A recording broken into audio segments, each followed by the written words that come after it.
Hello everyone, welcome back to the channel. Belarus has long been seen as one of the most stable yet tightly controlled political systems in Eastern Europe, but recent developments have pushed the idea of a coup from rumor into something that feels disturbingly real.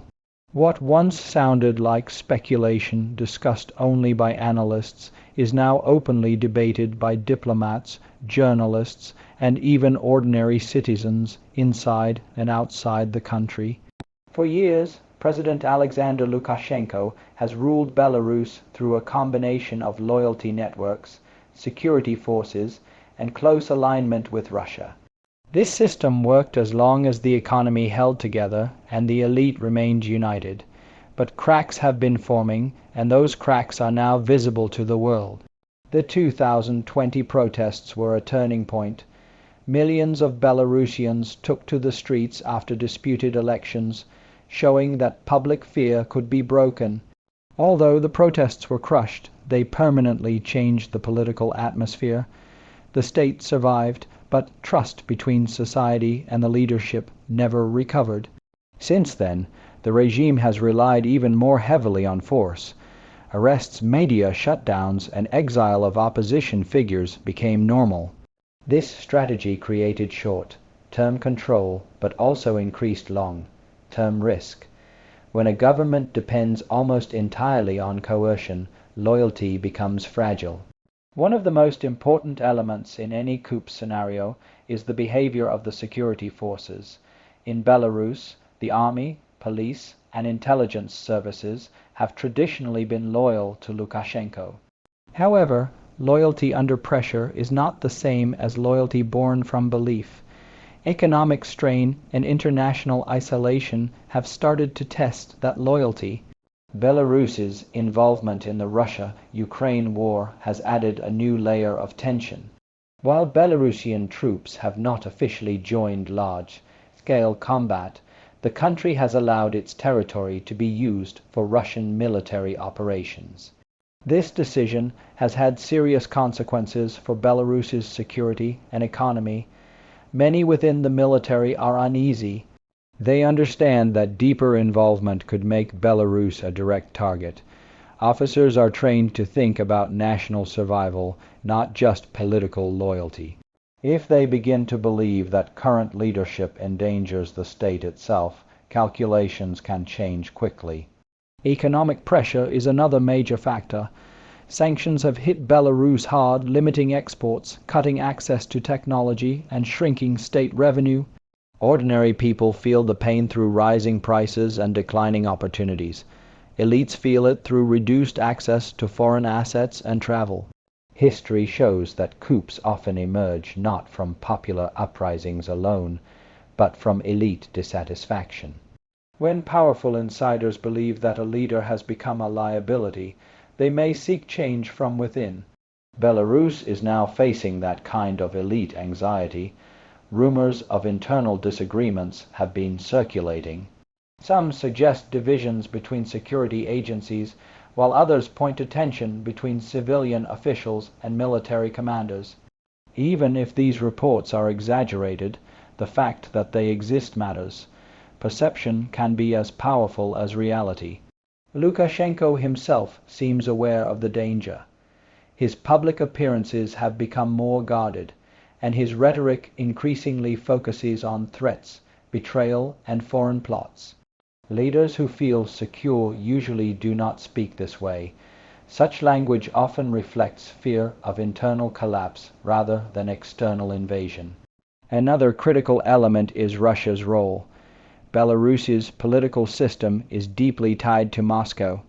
Any coup scenario must consider whether Russia would support, oppose, or manipulate a change in leadership. This uncertainty makes the situation even more volatile. Russia may prefer stability, but stability on its own terms. If Moscow concludes that Lukashenko can no longer guarantee control, it might tolerate or even quietly support a transition. That transition, however, would not necessarily mean democracy. This creates a paradox. Those hoping for democratic change fear that a coup could simply replace one authoritarian figure with another. Yet for the regime, the fear is that any loss of control could spiral beyond repair. Both sides see enormous risk. Inside Belarusian society, exhaustion is widespread. Years of repression have silenced open protest, but silence does not equal acceptance.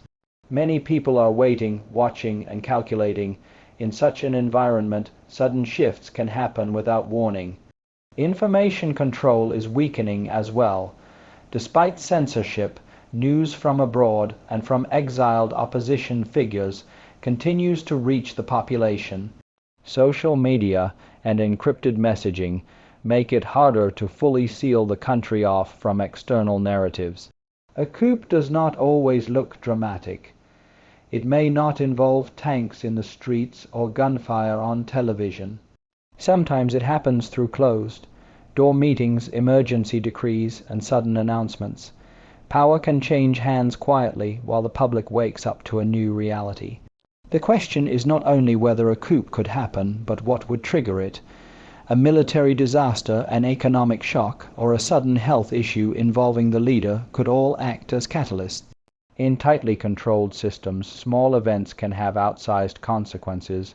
Belarus is now in a state of suspended tension.